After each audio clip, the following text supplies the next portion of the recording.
കൃഷ്ണ. എല്ലാവർക്കും മാധവത്തിലേക്ക് സ്വാഗതം. കഴിഞ്ഞ ദിവസം നമ്മൾ പറഞ്ഞത് കൃഷ്ണൻ്റെയും ബലരാമൻ്റെയും പേരിടൽ ചടങ്ങാണ്. ഗർഗാചാര്യനാണ് രണ്ട് കുഞ്ഞുങ്ങൾക്കും പേരിട്ടത്. അതിനുശേഷം രാമനും കൃഷ്ണനും അമ്പാടിയിലങ്ങനെ വളരുകയാണ്. മുട്ടിലിഴഞ്ഞും നിരങ്ങിയും പിച്ച വെച്ചും ഒക്കെ അങ്ങനെ വളരുകയാണ്. ഇപ്പോൾ കുഞ്ഞുങ്ങൾ രണ്ടുപേരും ഓടി നടക്കാൻ തുടങ്ങി. അത്യാവശ്യം കൊഞ്ചി കൊഞ്ചി വർത്തമാനം പറയാനും തുടങ്ങി. അതോടുകൂടി ചെറിയ ചെറിയ കുസൃതികളും ഇവർ രണ്ടുപേരും കാണിക്കുവാനായിട്ട് തുടങ്ങി. എല്ലാ ദിവസവും രാവിലെ യശോദയോ അല്ലെങ്കിൽ രോഹിണിയോ തൊഴുത്തിൽ പശുവിനെ കറക്കാനായിട്ട് പോകും. ആ സമയത്ത് തഞ്ചത്തിൽ രണ്ട് കുഞ്ഞുങ്ങളും കൂടി തൊഴുത്തിലേക്ക് വരും. എന്നിട്ട് ഈ പശുവിൻ്റെ വാലിൽ പിടിച്ച് തൂങ്ങും. അതോടുകൂടി പശുവിന് വേദനിക്കും. പശു പാൽപാത്രവും തട്ടിമറിച്ചിട്ടിട്ട് മുമ്പോട്ടോടും. അത് കണ്ട് രണ്ട് കുഞ്ഞുങ്ങളും കൂടി കൈകൊട്ടി ചിരിക്കും. ഇത്രയും കുസൃതി കാണിച്ചിട്ടും യശോദയോ രോഹിണിയോ ഈ കുഞ്ഞുങ്ങളെ ഒന്നും ചെയ്യില്ല. അവർ രണ്ടുപേരും അങ്ങോട്ടും ഇങ്ങോട്ടും നോക്കി ചിരിക്കും. കാരണം രണ്ടു പേർക്കും അത്ര വാത്സല്യമായിരുന്നു ഈ കുഞ്ഞുങ്ങളോട്. അതുകൊണ്ട് തന്നെ ഇനി എന്ത് കുസൃതിയും കാണിക്കാം എന്നുള്ള ധൈര്യമായി രണ്ടു പേർക്കും. ചില സമയങ്ങളിൽ അമ്മമാർ പശുക്കളെ കറക്കാൻ വരുന്നതിനു മുമ്പ് തന്നെ ഇവർ തൊഴുത്തിൽ കടക്കുകയും പശുക്കിടാങ്ങളെ അഴിച്ചുവിട്ട് പാല് മുഴുവൻ കുടിപ്പിക്കുകയും ചെയ്യും.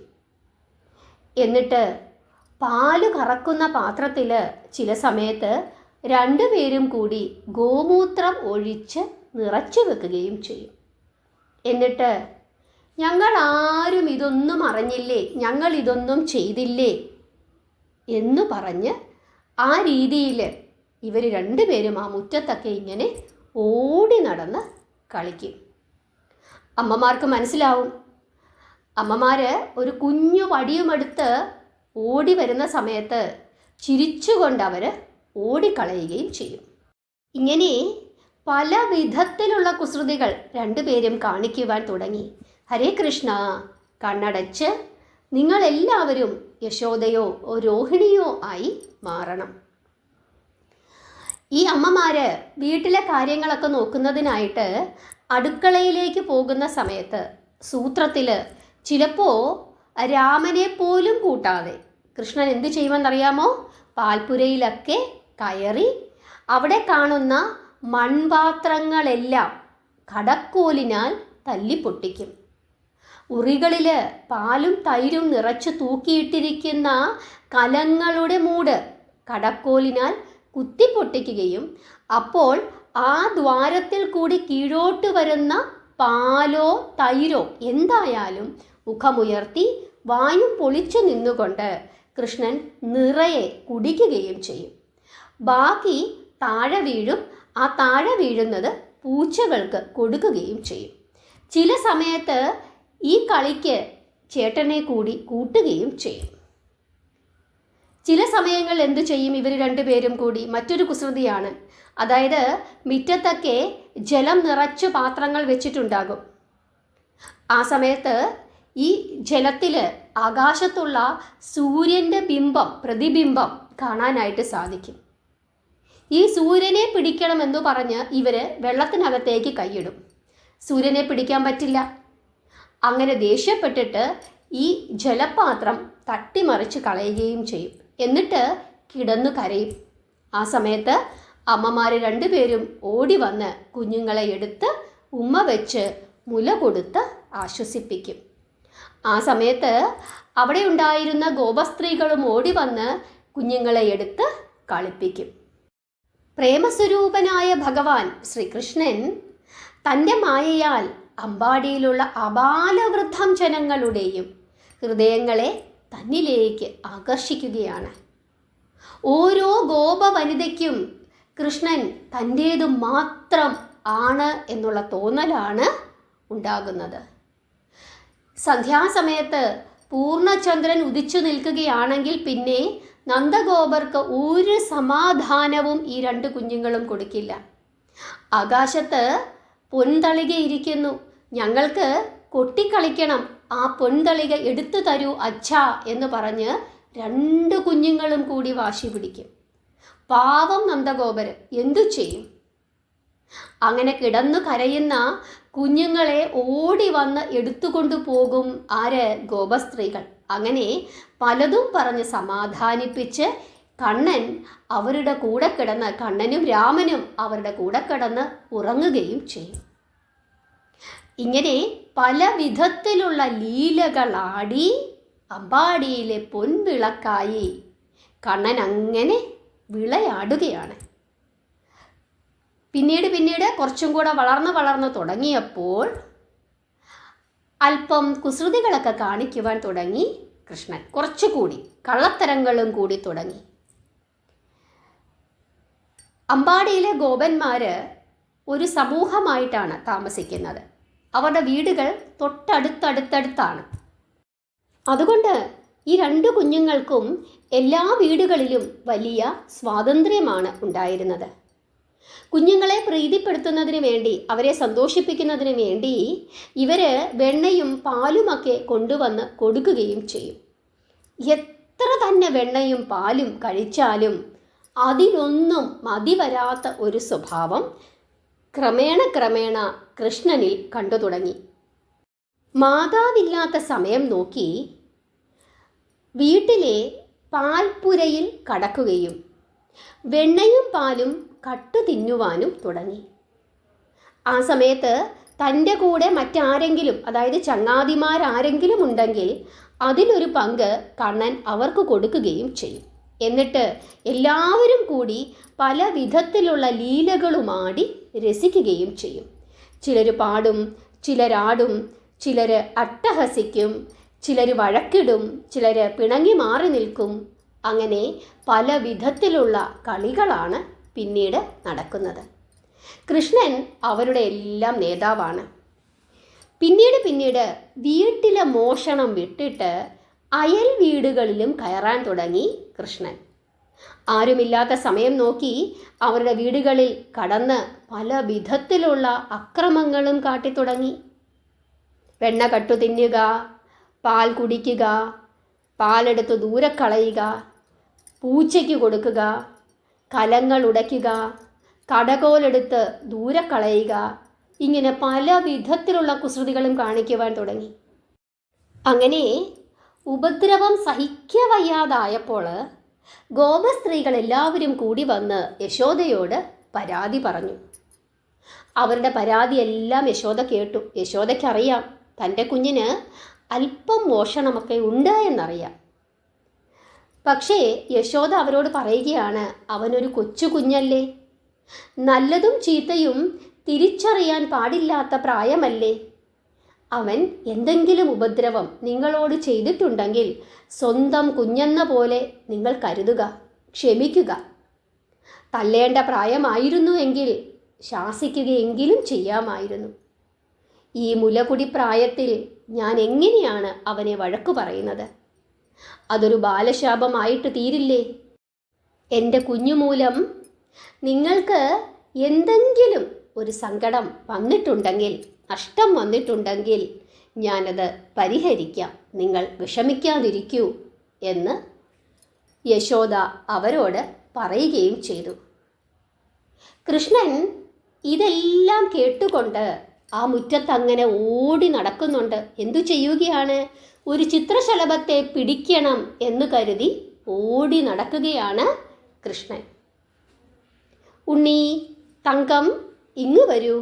ഈ പാവപ്പെട്ട ഗോപസ്ത്രീകളെ എന്തിനാണ് നീ ഇങ്ങനെ ശല്യപ്പെടുത്തുന്നത്? ഇതു കഷ്ടമല്ലേ? ഇങ്ങനെ യശോദ കൃഷ്ണനോട് പറഞ്ഞു. അപ്പോൾ കൃഷ്ണൻ ഓടി വരികയാണ്. എന്നിട്ട് അമ്മയുടെ മടിയിൽ കയറിയിരുന്ന് അമ്മയുടെ മുഖത്തേക്ക് നോക്കി ഇങ്ങനെ പുഞ്ചിരിച്ചു. ഏതായാലും ഉണ്ണിക്ക് കുറേശ്ശെ നുള്ളിക്കളവുണ്ടെന്ന് യശോദയ്ക്ക് അറിയാം. മകനെ, അമ്മ മോന് വീണ്ടുവോളം നെയ്യും പാലും തൈരുമൊക്കെ തരുന്നില്ലേ, പിന്നെ എന്തിനാണ് ഇങ്ങനെ കളവ് നടത്തുന്നത് എന്ന് യശോദ ചോദിക്കുകയാണ്. ആരു കട്ടമ്മേ, എന്തു കട്ടെന്നാമ്മേ അമ്മ പറയുന്നത്? അമ്മയുടെ ഉണ്ണി കള്ളനല്ലമ്മേ. ഇങ്ങനെ കൊഞ്ചി കണ്ണൻ അമ്മയുടെ മുഖത്തു നോക്കി പറഞ്ഞിട്ട് ഇങ്ങനെ വിതുമ്പാൻ പോകുന്നു. അത് കണ്ടതും യശോദ ആനന്ദത്തോടുകൂടി കുഞ്ഞിനെ മാറോടടക്കി പിടിച്ച് ചുംബിച്ചു. എന്നിട്ട് മതി വരുവോളം മുലപ്പാൽ നൽകി ആനന്ദിപ്പിച്ചു. അതിനുശേഷം മറ്റൊരു ദിവസം കൃഷ്ണൻ കുറേ കൂട്ടുകാരുമൊത്ത് മുറ്റത്തിരുന്ന് കളിക്കുകയാണ്. ആ സമയത്ത് യശോദ കൃഷ്ണൻ്റെ കൂട്ടുകാരോട് കൃഷ്ണനെ നോക്കിക്കൊള്ളണം എന്ന് ഏർപ്പാട് ചെയ്തിട്ട് കുളിക്കുവാനായി കാളിന്തി നദിയിലേക്ക് പോയി. അമ്മ പാലു കാച്ചി വെച്ചിട്ടാണ് പോയിരിക്കുന്നത്, അതെടുത്ത് കുടിക്കണം എന്ന നിശ്ചയത്തോടു കൂടി കൃഷ്ണൻ കൂട്ടുകാരുടെ കണ്ണു വെട്ടിച്ച് സൂത്രത്തിൽ പതുങ്ങി പാൽപ്പുരയിൽ ചെന്ന് കയറുന്നു. പാൽപാത്രം ഉറിയിലാണ് ഇരിക്കുന്നത്. കൈ പൊക്കിയാൽ എത്തുകയില്ല. എന്താണ് വേണ്ടത്? ആലോചിച്ചു. അടുത്ത് ഒരു കൊച്ചു ഉരൽ കിടപ്പുണ്ട്. അത് മെല്ലെ ഉരുട്ടി ഉറിയുടെ താഴെ കൊണ്ടുവന്ന് കുത്തനെ നിർത്തുന്നു. അതിൻ്റെ മുകളിൽ കയറി നിന്നുകൊണ്ട് കൈ പൊക്കി നോക്കി. അപ്പോഴും ഉറിയെ പിടിക്കുവാനുള്ള പൊക്കം പോരാ. അപ്പോൾ ഒരു യുക്തി തോന്നുകയാണ്. സമീപത്ത് ഒരു 4 കാലുള്ള ഒരു പീഠം കിടക്കുന്നുണ്ട്. അതിന്മേലിരുന്നാണ് അമ്മ തൈര് കലക്കുന്നത്. ഉണ്ണി ആ പീഠം വളരെ പ്രയാസപ്പെട്ട് എടുത്തുകൊണ്ടുവന്ന് ഉരലിൻ്റെ മുകളിൽ വെക്കുന്നു. അതിനുശേഷം അതിന്മേൽ കയറി ഉപ്പൂറ്റികൾ പൊക്കിക്കൊണ്ട് പെരുവിരൽ ഊന്നിക്കൊണ്ട് 2 കൈകളും പൊക്കി ഉറിമേൽ എത്തിപ്പിടിക്കുന്നു. ആ സമയം പീഠം ഇളകി മറിഞ്ഞ് താഴേക്ക് വീണു. അതുകൊണ്ട് തന്നെ ഉണ്ണികൃഷ്ണന് താഴേക്കിറങ്ങാൻ പറ്റുന്നില്ല. ഉറിയിൽ തൂങ്ങിപ്പിടിച്ചുകൊണ്ട് കിടക്കുകയാണ്. കൈവിട്ടാൽ താഴെ വീണ് കയ്യും കാലും ഒടിയും. ചിലപ്പോൾ തല വരെ പൊട്ടാനുള്ള സാധ്യതയുണ്ട്. അതുകൊണ്ട് കൃഷ്ണൻ ഈ ഉറിയിൽ പിടിച്ചുകൊണ്ട് അങ്ങോട്ടും ഇങ്ങോട്ടും കിടന്ന് ഊഞ്ഞാലിന്മേൽ കിടന്ന് ആടുന്നത് പോലെ ആടാൻ തുടങ്ങി. എന്നിട്ട് കൃഷ്ണൻ ഉറക്കെ കരയാൻ തുടങ്ങി. കുഞ്ഞിൻ്റെ കരച്ചിൽ കേട്ട് കൂട്ടുകാരെല്ലാവരും ഓടി വന്നു. അയ്യോ, ഉണ്ണി തൂങ്ങിക്കിടക്കുന്നു, എങ്ങനെ പിടിച്ചിറക്കും എന്ന് അവർ ചിന്തിക്കുകയാണ്. അവർക്കും എത്തില്ല. അതോടുകൂടി അവരെല്ലാവരും കൂടി ഓടിച്ചെന്ന് യശോദയോട് വിവരം പറയുന്നു. യശോദ പേടിച്ച് ഈറൻ തുണിയും എടുത്ത് ഉടുത്തുകൊണ്ട് ഓടി വരികയാണ്. വന്നിട്ട് ഈ കാഴ്ച കണ്ട് യശോദ മൂക്കത്ത് വിരൽ വെച്ചു പോയി. യശോദയുടെ കൂട്ടത്തിൽ ധാരാളം ഗോപസ്ത്രീകളും ഉണ്ടായിരുന്നു. അവരെല്ലാവരും കൂടി കുഞ്ഞിൻ്റെ കുസൃതിയോർത്ത് ചിരിക്കുകയും ചെയ്തു. ഇങ്ങനെ വേണ്ടാതീനം കാണിച്ചാൽ എന്തു ചെയ്യും എന്നുള്ള ചിന്തയോടുകൂടി യശോദ വേഗം തന്നെ കുഞ്ഞിനെ ഉറിയിൽ നിന്നും പിടിച്ച് താഴെ ഇറക്കി. എന്നിട്ട് തൻ്റെ ഉത്തരീയം കൊണ്ട് കുഞ്ഞിൻ്റെ മുഖവും കവിൾത്തടങ്ങളുമെല്ലാം തുടച്ചു. അതിനുശേഷം കുഞ്ഞിനെ മടിയിലിരുത്തി ചുംബിച്ച് മുലപ്പാൽ നൽകി ആനന്ദിപ്പിച്ചു. മകനെ, നീ എന്തിനാണിങ്ങനെ കുസൃതി കാണിക്കുന്നത്? എന്തിനാണ് നീ ഈ ഉറിയിൽ വന്ന് ചാടി തൂങ്ങിയത്? കുഞ്ഞിന് പാലും തൈരുമെല്ലാം അമ്മ നൽകുന്നില്ലേ എന്ന് യശോദ കുഞ്ഞിൻ്റെ മുഖത്ത് നോക്കി ചോദിച്ചപ്പോൾ കണ്ണൻ അമ്മയുടെ മുഖത്ത് നോക്കി ചിരിച്ചു. എന്നിട്ട് പറയുകയാണ്, പാലിനും വെണ്ണയ്ക്കും ഒന്നുമല്ലമ്മേ ഞാൻ ഉറിയിൽ പിടിച്ചത്. പൂച്ച വന്ന് കിടന്നു കരഞ്ഞപ്പോൾ പാവം അതിൻ്റെ പരവേശം കണ്ട് അതിനിത്തിരി പാലെടുത്തു കൊടുക്കാം എന്നുള്ള ചിന്തയോടുകൂടിയാണ് ഞാൻ ഇങ്ങനെയൊക്കെ ചെയ്തത്. പൊക്കം പോരാഞ്ഞിട്ട് ഇങ്ങനെയൊക്കെ ചെയ്തു എന്ന് മാത്രമേ ഉള്ളൂ അമ്മേ. ഇങ്ങനെ താൻ ചെയ്ത കുസൃതി ആ പാവം പൂച്ചയുടെ മേൽ വെച്ച് കണ്ണൻ രക്ഷപ്പെട്ടു. ഇതെല്ലാം കേട്ടുകൊണ്ട് നന്ദഗോപർ അവിടേക്ക് വരികയാണ്. എന്നിട്ട് യശോദയുടെ കയ്യിൽ നിന്നും ഉണ്ണിയെ മേടിക്കുന്നു. അതിനുശേഷം മകനെ എടുത്ത് എളിയിലിരുത്തി തുള്ളിച്ചുകൊണ്ട് അദ്ദേഹം പറയുകയാണ്, തങ്കത്തിന് ഊഞ്ഞാലാടുവാൻ കൊതിയുണ്ടെങ്കിൽ അച്ഛനൊരു കുഞ്ഞു ഊഞ്ഞാല് കെട്ടി അതിലിരുത്തി ആടിക്കാം എന്ന് നന്ദഗോപര് പറയുകയും ചെയ്തു.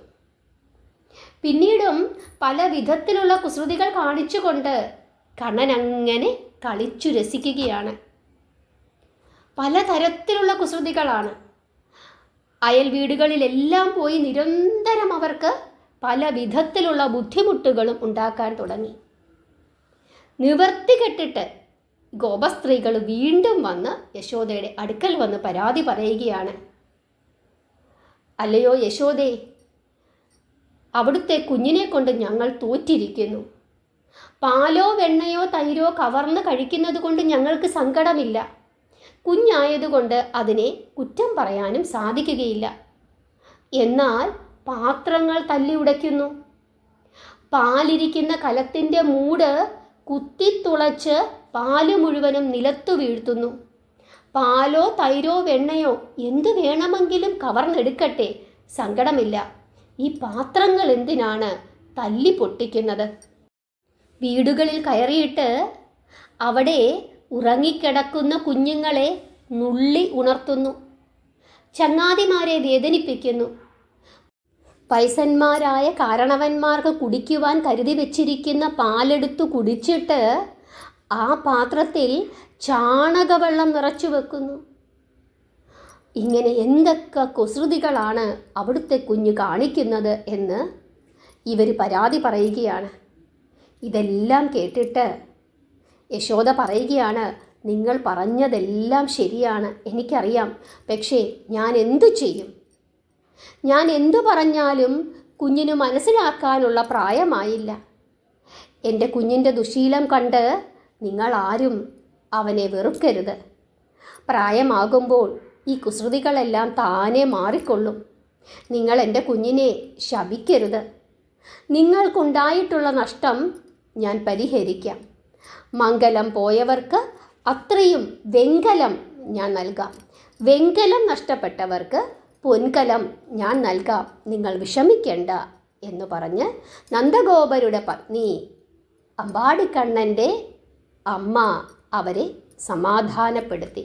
എന്നിട്ട് അവർക്ക് വന്ന നഷ്ടത്തിൻ്റെ പരിഹാരമായി അതിൻ്റെ 10 മടങ്ങ് വിലയുള്ള പാത്രങ്ങൾ അവർക്ക് നൽകി അവരെ തൃപ്തിപ്പെടുത്തുന്നു.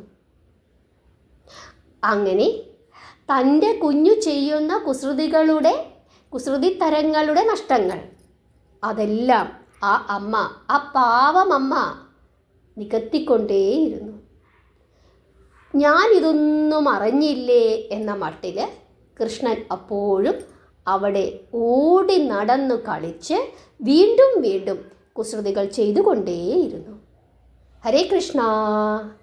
ഇതാണ് അമ്പാടിയിലെ ഉണ്ണിക്കണ്ണൻ്റെ കുസൃതികൾ. ഈ കഥയിൽ നിങ്ങളെല്ലാവരും യശോദയായി മാറണം. നിങ്ങളുടെ കുഞ്ഞാണ് ഉണ്ണിക്കണ്ണൻ എന്നുള്ള ബോധം നിങ്ങൾക്കെല്ലാവർക്കും ഉണ്ടാകണം. എത്ര പേർക്ക് അതിന് സാധിക്കുന്നുണ്ട് എന്ന് നിങ്ങൾ പറയുക. ഇങ്ങനെ സങ്കല്പിച്ച് മുമ്പോട്ട് പോകുന്നതും ആ യശോദയുടെ ആനന്ദം അനുഭവിച്ചറിയുന്നതും ഭക്തിയുടെ മറ്റൊരു തലം തന്നെയാണ്. നിങ്ങൾക്ക് ഒന്നുകൂടി കേൾക്കണമെന്നുണ്ടെങ്കിൽ വീണ്ടും ഒന്നുകൂടി കേട്ടിട്ട് യശോദയുടെ ആ മാതൃഭാവത്തിലേക്ക് എത്തിച്ചേരണം. ഹരേ കൃഷ്ണ. ഇന്നത്തെ ചോദ്യം: വയസ്സന്മാരായ കാരണവന്മാർക്ക് കുടിക്കുവാനുള്ള പാലെടുത്ത് വെച്ച പാത്രത്തിൽ നിന്നും പാലെടുത്ത് കുടിച്ചിട്ട് പിന്നീട് കൃഷ്ണൻ ആ പാത്രത്തിൽ എന്താണ് ഒഴിച്ചു വെച്ചിട്ടുള്ളത്? അതാണ് ഇന്നത്തെ ചോദ്യം. ഈ ചോദ്യത്തിൻ്റെ ഉത്തരം നിങ്ങളെല്ലാവരും കമൻ്റായി രേഖപ്പെടുത്തുകയും ചെയ്യണം. എന്നും മാധവത്തിൻ്റെ കൂടെ ഇരുന്ന് ഭഗവാന്റെ കൂടെ സഞ്ചരിക്കണം. ഹരേ കൃഷ്ണ.